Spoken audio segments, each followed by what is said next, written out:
Hello and welcome back to Fantasy Turf War, the ultimate showdown where 64 teams battle head-to-head for fantasy football glory.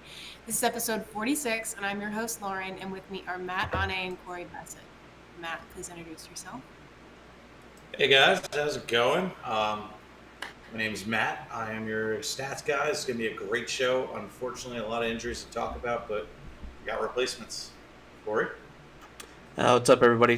Corey Bassett, pushing buttons in the back as always. And yeah, unfortunately, lots of injuries, but let's get at it. All right, thanks, guys. So before we get started, Fantasy Turf War is something totally new, and we need your help. No one's ever done a 64-team league like this on YouTube before.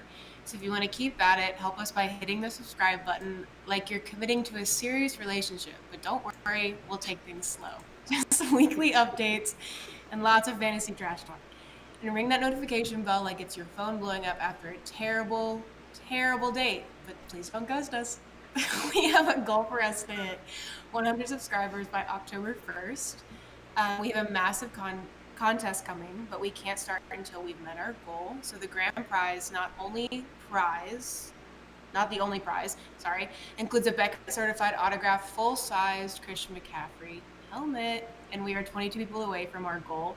So please hit that subscribe button. All right, Corey, please catch us up on what's been going on in the league. Yeah, a lot to cover today. We have a full week 2 breakdown for Fantasy Turf War coming on Thursday. Just did all the recordings for that, and everything kind of flipped on its head, so that's great. We also have a new top 8. We have our first look at our bottom 4, the punishment owners.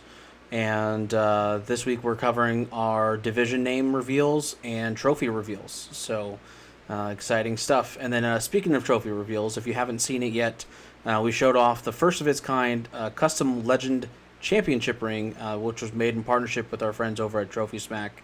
This thing's awesome. It's a keepsake. The winner of the first season of Fantasy Turf War is going to get it. It's theirs to own. And it'll be something they'll hopefully never forget. And we put a short video out yesterday kind of revealing it.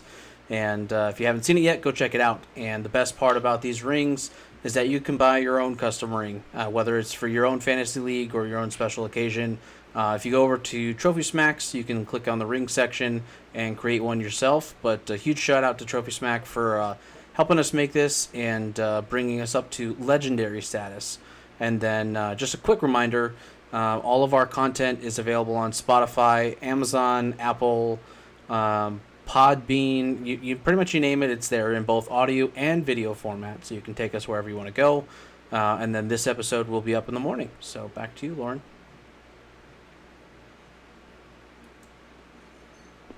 All right. Before we get into the content of this episode, I also wanted to say that we've launched our first public product offering, so that's exciting. We have an ongoing offer exclusive to just Season 1 participants of Fantasy Turf War. Huge shout out to Susan over at Gridiron Goddess for helping us create our first t-shirt. So exciting. And there it is on the screen. You can click on the link in the description below on the site. All right, so getting into content, we're switching it up a little bit. So rather than doing a full rundown of each game like we did last week, we want to provide the most value to you for the time that you've chosen to spend with us. So here's the deal. We're going to cover some of the biggest injuries and what you need to be doing to win your league because so many people got injured. Yeah, it's a rough week. Yeah, we're here to help you get those people off waiver wire and whatnot and get your team back to functionality because week 2 was rough.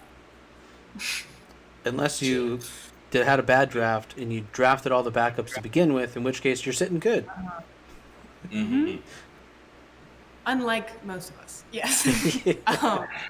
So starting off with arguably, I don't want to say the most important injury, but Isaiah Pacheco injured his fibula and will be out for 6 to 8 weeks, my bad.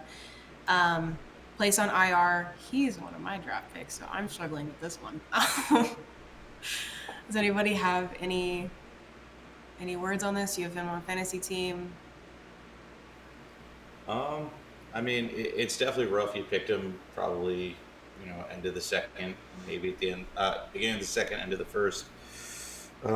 You're pretty much your options are Samaje Perine, Carson Steele, or if Kareem Hunt comes into play, that's going to be the one that if they decide to bring him, it depends on that workout.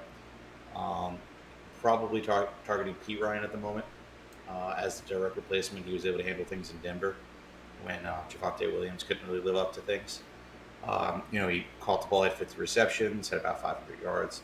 Rushing wasn't as good, but he only got about 100 rushing attempts. So he seems like the guy that's going to be in there.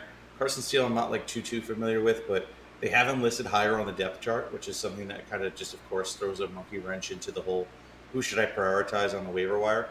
But if I had to go by just based off of who's going to be the one that's going to be the successful one and be the one that probably could take the job, I'm going to lean P. Ryan at the moment. Yeah, I agree. The only thing I'll add to it is keep an eye on Kareem Hunt. They have kind of released that they brought him in, so it'll be interesting to see what happens with Kareem Hunt. I mean, just remember, you're not dealing with him at the his prime necessarily. Not that he's bad, so you're not going to get RB1 numbers. I wouldn't expect, but you could expect if they're going to pay him some money, he's going to be doing some work, and so he's probably a good flyer option.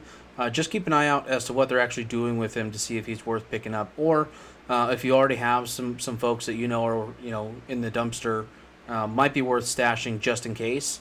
But probably a solid backup in case you have some open space on your rosters. All right, awesome. So moving on, we have running back Kenneth Walker of the Seahawks injured his oblique and will be out for 3 to 6 weeks. He's officially doubtful as of week 3 against Miami, and that's kind of the information that we have. Yeah, so Matt, with oblique injuries, they tend to linger, right? So, with your background in baseball, how does that kind of translate over to the football world? And what should we expect to see from him, or what should we be looking for? So the thing is, I guess it's a matter of grade. Like if it's going to be something more on the lighter end, he could be back in about 3 weeks. If it's something a little bit more serious, where they're saying, hey, it's grade 3 oblique strain, then you're probably looking at 6 to 8 weeks, and that's going to be detrimental to your fantasy team.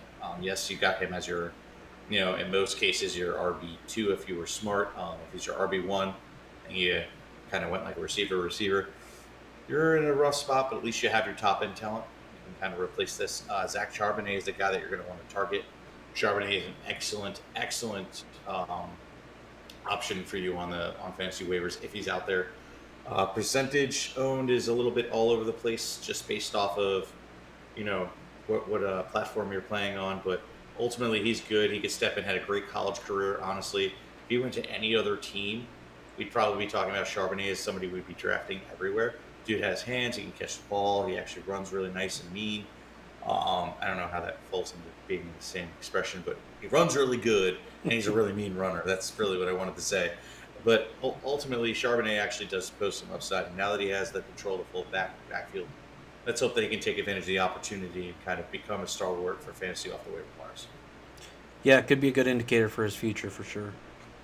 Mm-hmm. What do we got next? Oh, I didn't know if you wanted to comment on that. All right. Next, we have Mr. Joe Mixon.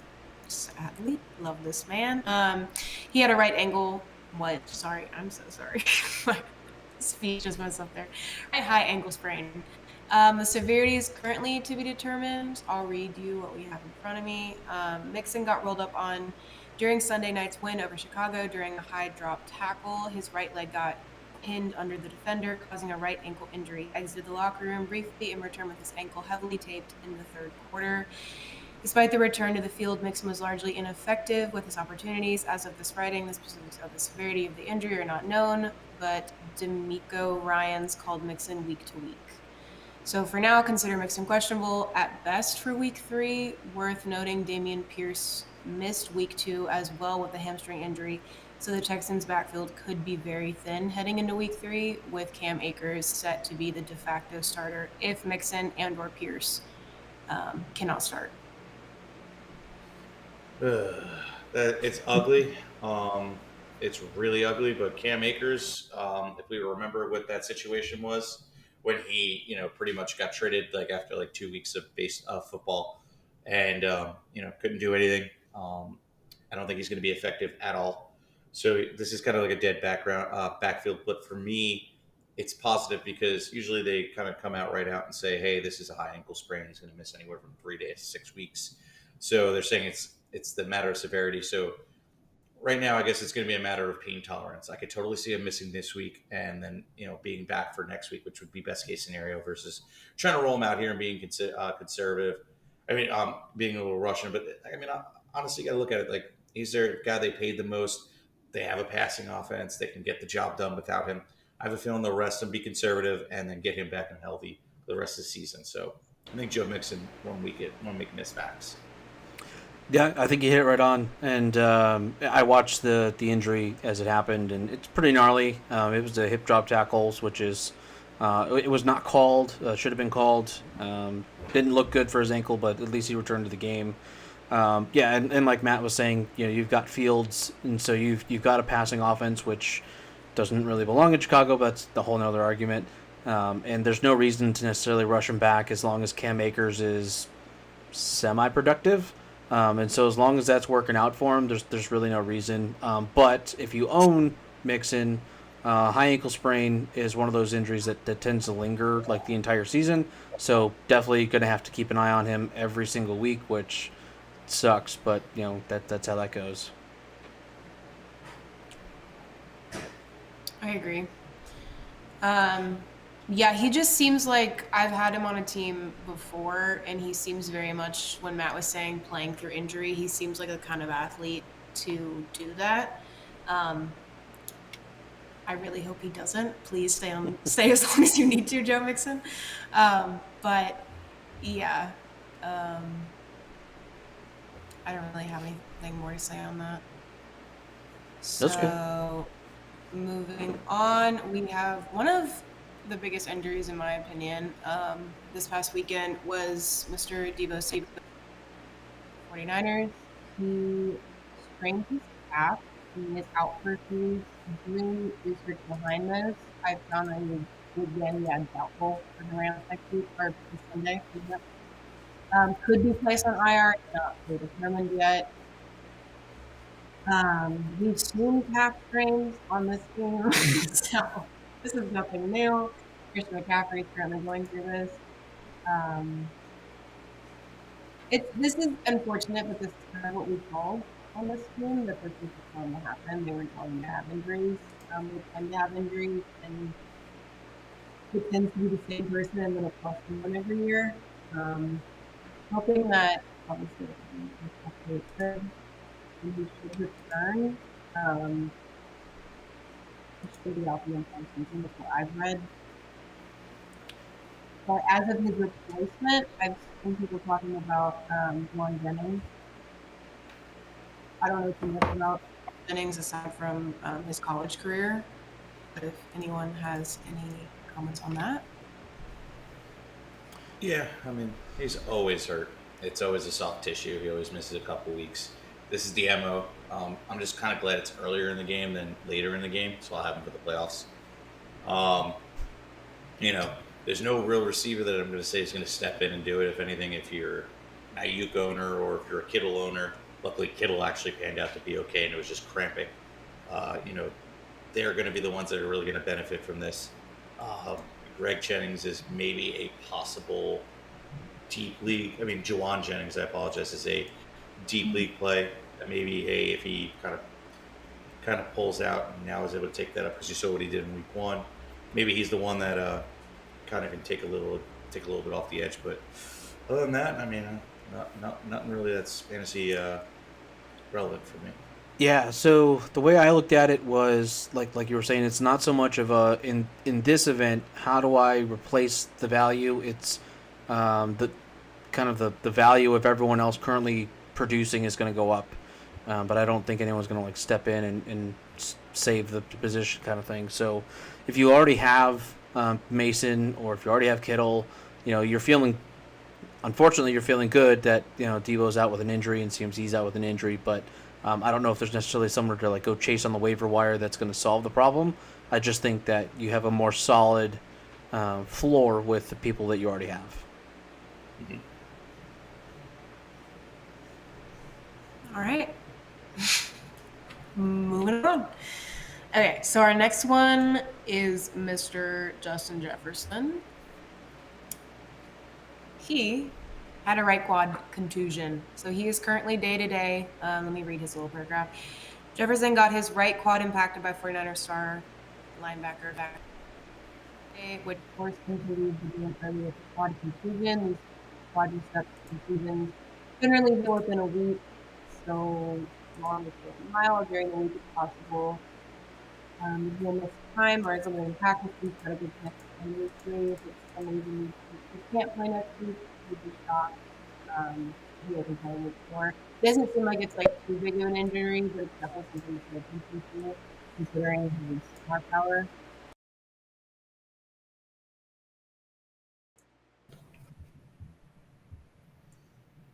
Yeah. Y'all go. Yeah. um, so Justin Jefferson, I mean, honestly, like, I don't even know how this team has been so good. I guess it's just the mass exiting of leaving Carolina that made Sam Darnold finally good, and also leaving the Jets. But Justin Jefferson's been successful this way. Now, in terms of how long he's going to be out for, I can't see him missing maybe more than this week, if that. If he does, feel great if you're a Jordan Addison owner. Check to see if he's actually out there. If not, then it is what it is. Just keep on moving. Do you have any thoughts on Justin Jefferson, Corey? Not a whole lot. I don't have any stock in Justin Jefferson, so I honestly didn't pay too much attention to him. But a quad injury tends to heal pretty quick, so I'm not overly concerned. If you're able to pick up somebody, cool. If not, then I wouldn't feel too bad, because hopefully you drafted some depth on the receiver end. Yes. All right. Also, I wanted to state that we typically get questions throughout the live stream. We wait till the end to answer your questions. So if you could please wait till the end and re-ask your questions, or we will get back to you and answer your questions. All right. So moving on to also, can I just ask if and is my mic better? Is this better? Yes. Okay, Yep. good. All right. Moving on to our next injured player. We have Mr. Wide Receiver Amon-Ra St. Brown.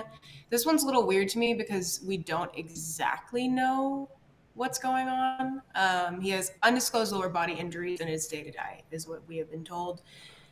St. Brown was in and out of the game on Sunday, but he is more likely to be hurt than injured. His leg got caught under a defender at one point, and he took a hard hit at another point in the game. But despite those episodes, St. Brown was able to finish the game. Following the game, Dan Campbell said he's all right. I don't think it's anything long term, so that's good news. In addition, Adam Scheffler reported Sun God was dealing with a contusion and cramping. Regardless, I fully expect St. Brown to play in week 3, though he is likely to be limited through the week as he recovers from getting banged up on Monday against Tampa. Yeah. No. I don't foresee him missing anything. I think at this point, if Dan Campbell's saying he's going to play, he's going to play. This isn't the 49ers that aren't going to, dupe you last minute and say, oh, hey, he's playing, oh, he's not. And then tell the other wide receiver he's starting. I would just know that if you have Jamison Williams, prepare for a big game. If you haven't picked him up yet, you're silly. If he's still out there, pick him up. But that's really just about it. Yeah, and there's only the official thing says day to day. There's only so long that can go on before they have to disclose the actual injury. So if you come across, I think Thursday afternoon, depending on his game, I think it's a weekend game. Playing Sunday. So if I think you get to like Thursday afternoon and they haven't disclosed something formal or officially ruled him out, I would say that you're probably in the clear, and it's probably just something like cramping. But definitely keep an eye on it. If you haven't heard anything by Saturday night, Sunday morning, then I think you're okay. Mm-hmm. All right. Moving on, we have. Are you good? Are we done? Mm-hmm. Okay, I didn't know if it. Moving on, we have tight end Taysom Hill.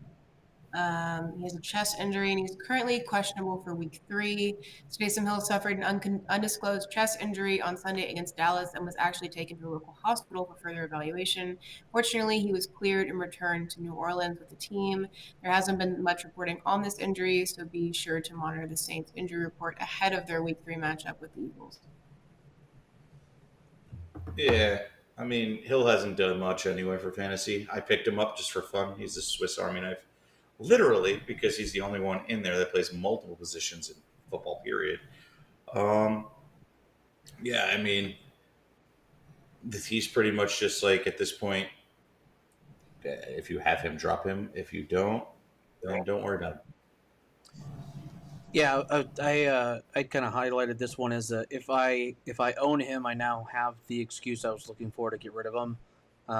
Anytime you hear someone's officially going to the hospital for some sort of injury, it's usually not a good thing because they'll try and address it all internally.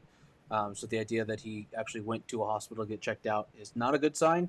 And if he was already not producing for you, you now have your reason to dump him. But it also depends on your league and all that stuff too. But I personally don't think he's a viable option anymore. All right, Corey. Sorry. No disrespect. Sorry. Taysom Hill. Yeah. Sorry, not. All right, moving on. We have Mr. wide receiver Cooper Kupp. He had a left medial / high ankle sprain. He'll be out for multiple weeks, likely to be placed on IR. Similar to Joe Mixon's injury, Kupp injured his left ankle on Sunday against Carolina due to a hit. He limped off the field and was quickly declared doubtful to return. Following the team's week 2 loss, Kupp was seen in the locker room with a boot on his left ankle. And speaking Monday, Sean will miss an extended period of time. It's not the most clear description on the severity, but one thing is clear. It's going to be weeks before we see Kupp on the field. He could easily land on IR. Injury history is... My apologies. Time to wake up. Where was I? Would you expect anything else from a Falcons fan, really? Coming back to reality, yes. Corey. Exactly. Anyway. There are misses on the high school. Coming back to reality. All right. Kupp's injury history is well documented at this point. He's sprained both ankles since entering the NFL, but it was his right ankle that required tight 22. The Rams literally with a PCL, and he's already on IR. And Kupp and multiple offensive linemen are currently injured as well. So the Rams not having a good time. Mm-hmm. Which sucks. They got a Puka Boo Boo. They got a cup of morphine, and I don't have a word pun for the lineman. I'm sorry, but I can't even. No, I don't have it. But anyway, pretty much just add DeMarcus Robinson for receiving. He's literally going to eat all day long, and that's really your only other option out there. Honestly, you got Jordan Whittington, who is a 6th-round pick. I don't foresee being anything. Or Tutu Atwell, who does not wear a tutu, but is really fast. You just wanted to say tutu as many times as you could in a sentence. I do. No, I tutu. Oh, jeez. Lauren, do you even get that reference? No, she doesn't. She doesn't know. She has no idea who Keenan and Kel is. Who loves orange soda? Wait, Kel loves orange soda. Guys, if you haven't figured it out, we make a bunch of old jokes. Yeah. What's great is I was able to pick that up off of one tweak sentence, so that's awesome. It really does suck, though, for the Rams, though. Like, they have lost kind of the two big highlights of the team that they had going for them, so not a good time to be a Rams fan. And like I said, go pick up Robinson. He's probably the one to pick up this week just because someone's got to get all the volume, and he's probably the one to get it. Yeah, but hopefully, and again, this goes back to the high ankle sprain. They tend to linger, they tend to take forever, and they're never quite the same when they come back until the next season. So that one hurts if you have any stock in Cooper Cup. Yeah, if you remember what happened with Barkley a couple of years ago too, when he had that high ankle sprain, he missed about like 6 or oh no, it was 8 weeks, and then he really just was not the same after. And then the chances of re-injury too are pretty high. So he actually ended up going back down. He only played about like 5 games that season. Funny enough. Yeah, because the high ankle sprains really affect your ability to pivot, right? So for running backs and receivers, you're talking about that ability to make moves, or if you're a receiver, run your routes and kind of get past the corner. So that is not something that's easy to get back to at a football game level compared to like just walking. So it's a tough one to come back from. You almost just rather, like, I hate to say it, but like you almost just rather break it just because it's a cleaner recovery. Yeah. But like you don't want to break it. That's true. You also have a clear timeline too. Yeah. That's fair. All right. Okay. Our next going. We have tight end Evan Ingram. He strained his hamstring. Hamstring? What? Hamstring. I have wouldn't literally eat that like ham. Hamstring, not hamstring. Thank you very much. Week to week, Evan Ingram suffered a hamstring strain during pregame warmups this past Sunday and did not play in week 2 against the Browns. On Monday, Peterson called his tight end week to week. Unfortunately, with this injury taking place during warmups, there's been minimal reporting on the severity. Most hamstring injuries sideline skill players for at least. This is a multi-week absence. For now, I would consider Ingram doubtful for next week's game against the Bills. Yeah, all those nice little targets are going to go all to Christian Kirk. So if he was dropped because people are frustrated, that's the guy you want to add. Sorry, Evan Ingram. Sorry, I'm not a fan because I'm a Giant fan. So I hope that you stay hurt. No, I'm kidding. I don't wish that upon anybody. That's really foul. But yeah, I mean, I don't like soft tissue injuries. They tend to linger. And with football players, they tend to always come back. So this may be an all-year spectacle of ups and downs. So get your shares of Christian Kirk now, because I don't think anybody's really thinking about it. Yep, fair point. Is there any other tight end that you'd pick up if you have Taysom Hill or Evan Ingram? Oh man, the market is really bad this week. I would have to do a little digging. Circle back to me in about 5 minutes, and I'll figure that one out. Don't think about it. It's 5 minutes, not 5 seconds. Well, luckily, our next injury is going to eat up some time here. It's going to take some time. Yeah. Okay. All right.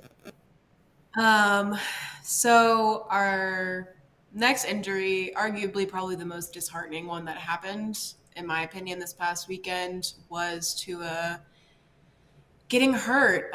He got another concussion.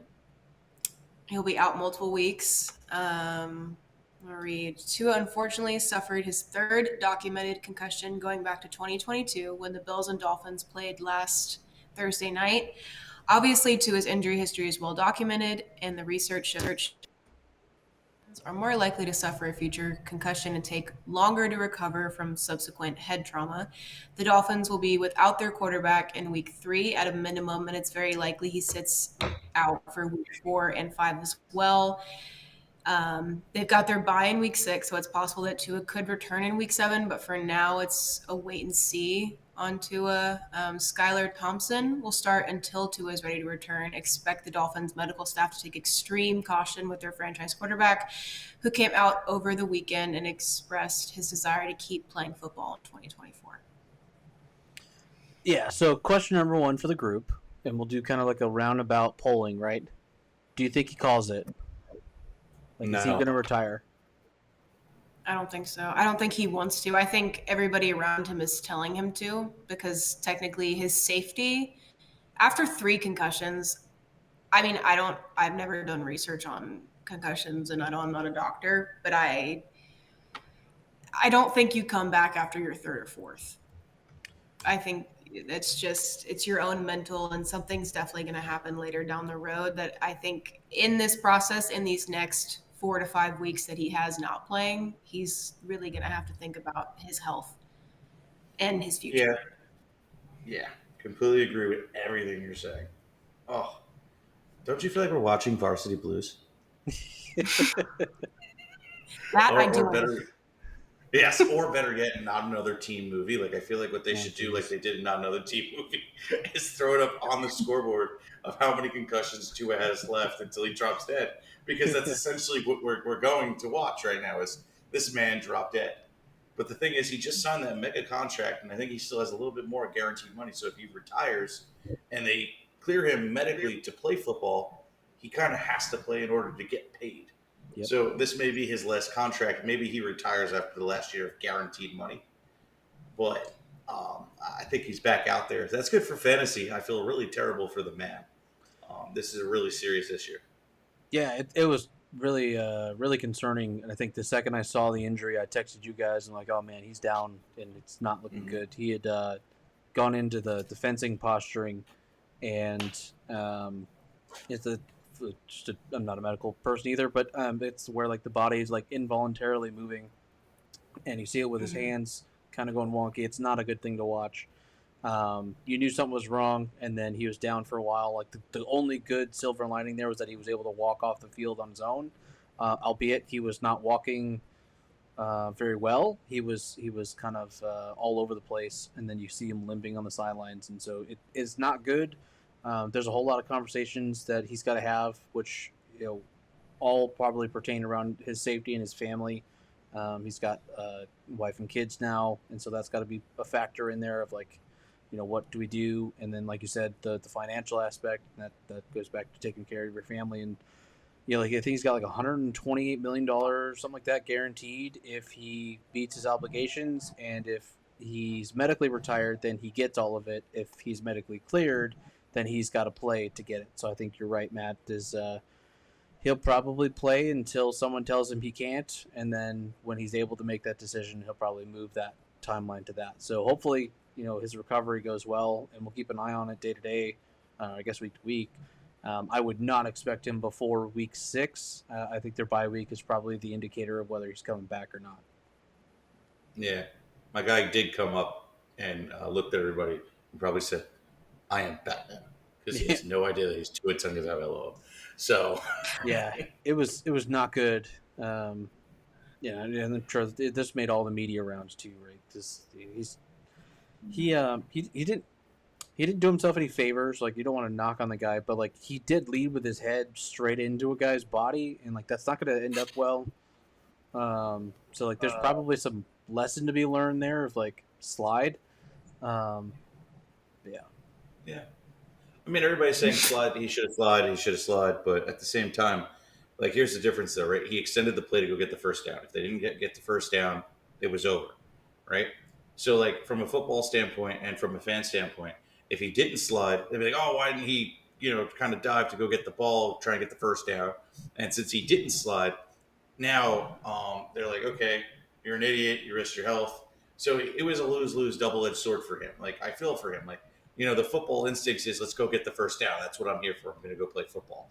This wasn't a sliding opportunity. This was let's go get it. He slides his hands down. He gets touched. It's over. So ultimately, it was a good play for him for football, but bad play for him medically. Yeah, was it on the first down marker? Like where it would have been a first down if by making the play versus sliding? I don't remember if he got the first down. Maybe it was all for nothing, but it's one of those things where that was essentially the goal. He was going for the first down, which led to him diving versus sliding. Okay. Yeah. Who's the other guy? Hamlin. So the running joke was, when Tua runs into Hamlin, someone's not getting up. But... What? Too soon? That's perfect. Maybe a little bit. Oh my But, gosh. We Matt got hadn't heard salty over here. So if you guys are ready for it, so we could stop, getting mean and probably canceled by the end of this. I do have my tight end picks if you guys are interested. Yeah, yeah. Um, so perfect streaming candidate for this week and this week only is Mike Gesicki. Um, Playing for the Cincinnati Bengals now, and I don't foresee Higgins playing. And Jamar Chase looks like my grandmother out there playing. So that's rough. So Gesicki should eat. I mean, you look at what he did this past week, where he had 9 targets, 7 receptions, 91 yards, just wasn't able to come down with a touchdown. But Washington's secondary is worse than my grandmother out there. So, and the team as a whole is horrendous. So I foresee Gesicki actually having a really good fantasy game. So a perfect streamer there. And then I have another one for us, which is Hunter Henry of the New England Patriots. He ate last week as well. He had 12 targets and 8 receptions for 109 yards. He would have came down with the touchdown. He would have finished as the tight end one on the week. So rookie quarterbacks love to target their tight ends. May is going to live with him. Might even say, here's a gift to his wife. I'm going to be borrowing him for the next couple of years. He's going to sleep in my bed now.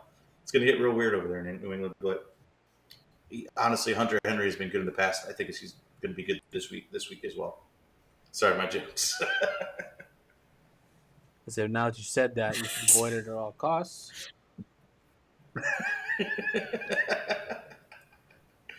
Let's see, I do have. All right.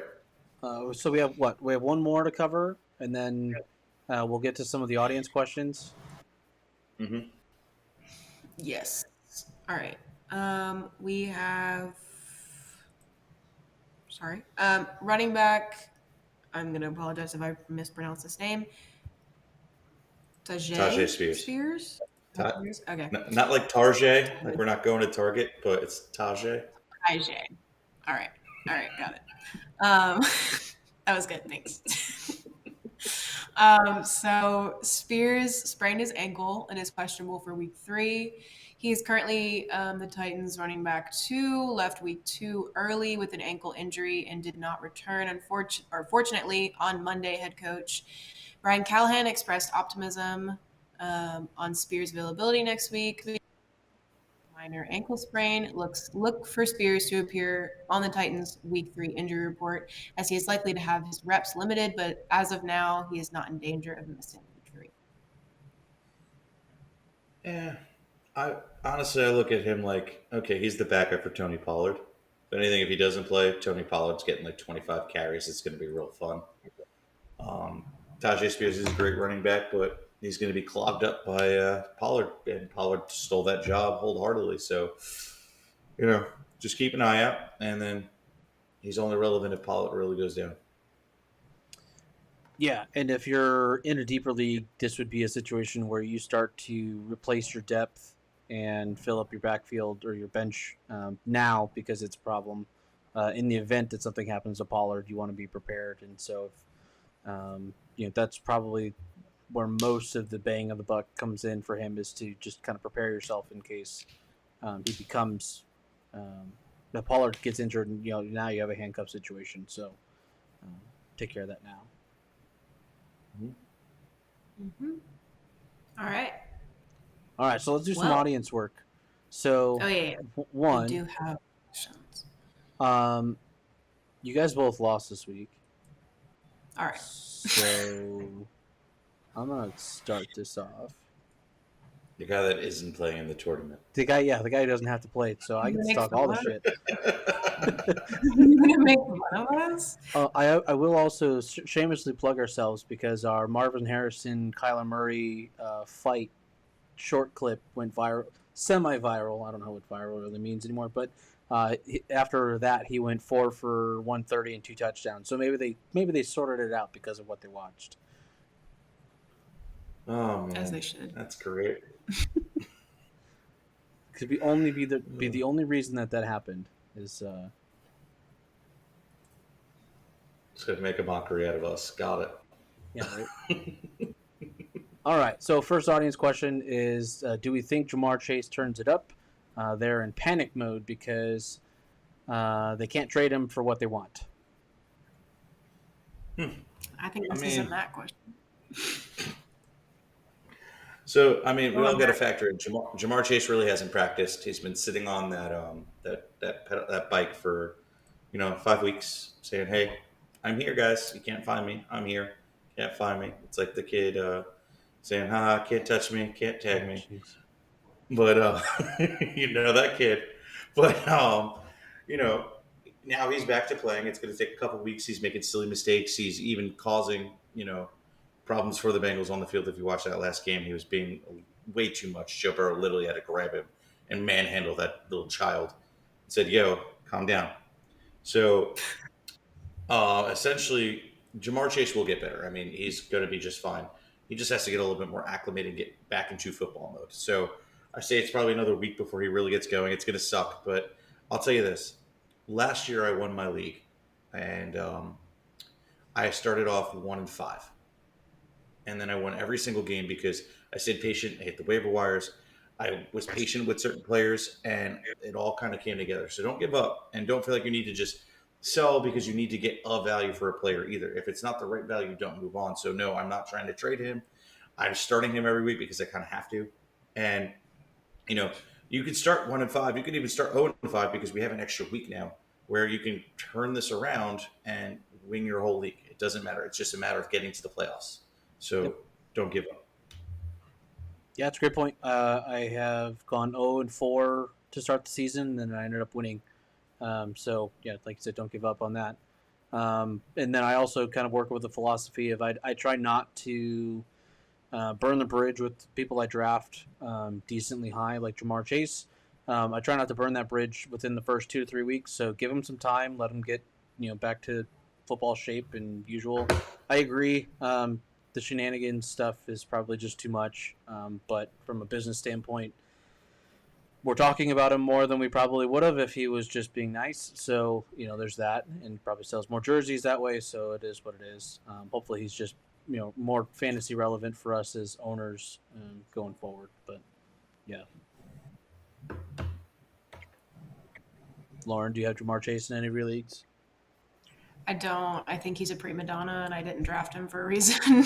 um, but yeah, I agree. I think that I really hope that the whatever he's doing currently, he just figures it out. Like I mean, physically a 5-star athlete in the NFL. So I don't know how contracts and you're in the room and whatever, but it's like, dude, if you're given the God given talent to do what you're doing and you're acting that way, it just every player that does it, it rubs me the wrong way and it makes me think of them in just a different way. Almost like I don't want to like I'm not Jamar Chase. Love you, Jamar Chase. If you see this, I'm not saying anything bad. It's simply the fact that I wish that he would just realize where he is in life and just fix his attitude because he's so talented, and it's just this is just getting. It's only week and week. Oh, Yep, agreed. All right, let's take another question. Absolutely. All right. all right. This one comes from Josh. What do you think of the Vikings this season? Also, are Jennings and Steele good pickups in a 16-man league? Well, you guys are perfect to answer this because you're in 16-man leagues. You're in a 64-man league, so there you go. So I would say Vikings. I'm very surprised. Darnold is very surprising. Justin Jefferson is an absolute stud, so I'm happy with that. But obviously, with the injury, it's just going to be a little rough, tough muddle for now. Um, I did say Justin Jennings at the top of the episode. He's like a deep league flyer. Steele, we'll see. Another one that still I have questions around. I guess I would add either one if they were available because you're in such a deep league. You got to take a shot on somebody. And waiver wires look like the difference between the three of us sitting out here. Who are you going to pick up on the waiver wire? Because God knows neither of us can play football. So, I can. good luck. You Fantasy? I think he was talking about. can. He was I talking mean, real about us. football. Oh, Like, not anymore. if we were to go put helmets and pads on, I mean, I'd pay to see me do it, let alone either of you guys. You know, I would see uh, you do it. Yeah. I have ideas for the next season for draft order. I think more of a punishment, make them go up and tackle something with full We football have to games. do we have to do an NFL combine. Can we please? We can. Did you know? Speaking of helmets, did you know that they actually make a fantasy football trophy helmet? And so, like, you got your That sounds. trophies and your wrestling belt, but they actually make a helmet. Let me see if I can find it real quick. And let me That's guess, cool. that costs like $700, but it's I, probably totally worth it. I think it's like 3, but yes, totally worth it. Oh, 3 ain't bad. That I could talk a league into. That's why I was surprised when. Well, That's spoiler alert for the divisions, no one picked a helmet. yeah. No one did. Legit, like that's an extra $30 a person per person's league dues. We could totally get this done. Calling my brother-in-law now. And we don't even have league dues in fantasy turf war. You know what we have? A subscribe button. There you go. Hit that button. I just made myself laugh. Somebody Oh my comment God, your mom. about, and he really loves it. There you go. Someone validate that subscribe button. That is actually fire. Oh, that is Um, sick. I'm surprised. Wow. Nobody in the league. You have a couple different options people picked, but no one picked a helmet. So, yeah, that'd have been cool. I think in reality though, people were thinking what's the easiest thing I can ship next year, and that may not be the easiest. I would not be shipping that back. You'd have to pry that from Yes, my sir. I'm cold dead keeping hands. it. So like if I won, like good luck. I would gladly Matt seems buy the league a actually new one and just be like, I'm keeping this, but I'll buy your next one. Yeah. Only 9 left. Hurry up. But this next question here is an interesting one. All right, do that. Which one? Tanner? Yes. Oh, no, here we go. Yeah, hang on. Oh. Sorry, clicking buttons here. Do I get Hubbard or Steele off waiver wire? Hubbard all day. Steele has too many question marks still. You know, is it Steele? Is it Pete Ryan? Is it Hunt? Is it somebody else that they bring in from free agency? I'm not trying to deal with that kind of mess. Yeah, I hear that. I agree. Hubbard, as much as I hesitate to say that, but yeah. Andy Dalton's starting quarterback now, so it might be different. Man. All right, here's a good one. One more question I think we got. This one's coming in from Dan B2387. I don't get that reference. And it's kind of small text, so I'll just read it. Hey, guys, thanks for the fantasy football advice. Half-point PPR. Would you drop either Jeff Wilson or Jalen Wright for Carson Steele? Pacheco Wona here. Other running backs are Josh Jacobs, Jordan Mason, and Javonte Williams. Okay. So if I remember correctly, and I'm looking it up as we speak, I believe Jeff Wilson got hurt in that last game, if I'm not mistaken. Let me look that up. Because if that's the case, I'm pretty much just going to move on. Yes. He has an oblique injury. So it is definitely Jeff Wilson is the drop. And I'm going so there you go. That made it easy for you. There you go. Drop Jeff Wilson. And yeah. So I think that does it. I'd already answered one in the chat. Yeah, I think we got them all. So that's awesome. I like getting the audience involved and keep the questions coming. We try and be as responsive either on the channel or just personally if you reach out to us. But Lauren, I think we're good to wrap up. All right. Sorry. All right. So that is going to do it for this week. So thank you so much for joining us. Make sure you're following along on all of our social medias and please sign up on the website. Our social medias go as follow. It's literally just the @ symbol and then Fantasy Turf War on literally Instagram, Facebook, X, TikTok, maybe, Spotify, Apple Music. I will say Literally we are now on Rumble as well. Yes. And Rumble. There you go. Not quite caught up because there's Literally 45 episodes to load, but we're on Rumble. Literally every platform, social media platform. Just look us up. We are probably there. All right. Matt, where can people find you? And do you have anything to shout out? You can find me here, of course. One of my favorite places to be. You can find me at Locked On Fantasy Baseball, whether you podcast or want to watch me. You can also find me at Matthew_Ane on X or Twitter or whatever you want to call it. And if you want some fantasy football advice, hit me up on Instagram at Locked On Fantasy Baseball. I am not just a fantasy baseball guy. I love football, as you can tell. Yeah, and I am Corey Bassett NC on Twitter. I'm usually the one answering on all the Fantasy Turf War, on all the socials and all that stuff. But yeah, it's been fun. And my favorite place is Chili's and usually Taco Bell. But then I like the show too. This place is good. Look, just saying, kill a queso with chips. I'm good all day. He said, "I'd rather." Now that we know that Corey would rather be at Chili's than with us right now, we should do a show at Chili's. Oh, I could totally do that. That would be sick. I think I know where I'm going to do the show next week. Live from Chili's. Live from Chili's. Get a studio audience there. The bartender. Yeah, man, we're going to make this happen. I'm going to Chili's. He's already thinking about it. It's. All right. I raise you Chili's with Applebee's and $2 margaritas. Applebee's, gross. $2 margaritas is fine though. I'll take that. They're not sponsored the show, but they should be. Yeah. I'll take Chili's over Applebee's all day. Yeah, let's throw that in the comments. There's still people watching. Look, are you a Chili's or an Applebee's? You got to pick one. It's either on Matt's side or my side. You've got to pick. But we can't be having this. It's Chili's. It's Chili's. It's not even close. They closed the Applebee's. Applebee's by us is gone. Why? Because Chili's is next door. The only reason you choose Applebee's is if you're recreating the Talladega Nights scene. That's it. Oh, yeah. Well, if you don't live, you've never lived till you've gotten kicked out of an Applebee's. I'm just saying. I got kicked out of a Waffle House. Does that count? At the end, Matt, at the end, did you say if you're not first, you're last? Exactly.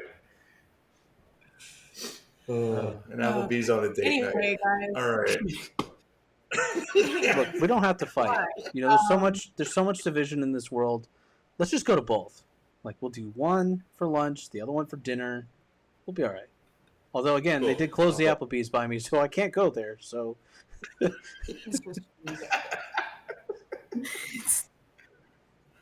dead. Lauren's like, what the hell am I watching? I'm. All right. Let's get serious. And my name is Lauren Hill, and you can find me on Instagram, literally any social media platform. Just type in Lauren Hill, and I'm probably there. But other than that, we will see you next time, and be excellent to each other, and be kind, and keep moving forward. Sweet. See ya. See you guys. Peace.